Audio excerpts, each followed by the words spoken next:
Any parent who feels a particular school does not meet the COVID-19 guidelines has the right not to send their child to school, provided they communicate with the teachers and give clear reasons for their refusal. Parents have various options available to them if they are not quite comfortable with conditions that schools have put in place for their learners. One of the items that we have as a ministry and are busy currently working on the guidelines is the homeschooling concept. The Education Act advocates for homeschooling.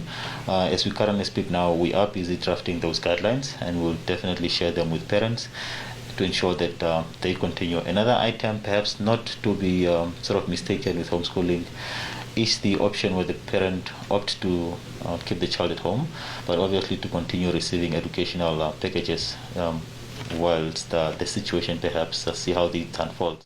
There is a compliance checklist that all schools in the country should meet, and failure to meet these requirements will result in schools not operating, says Absalom. It's items ranging from sanitation, from ablution, as well as the social distancing aspect, as well as now the environment itself. It needs to be high, it needs to be clean, there needs to be running water, just the basics. Also the provision of masks as well for all the learners, as well as also the visitors. Schools aren't allowed to have visitors during this period, to sort of as a way to also minimize then the movement of people as well.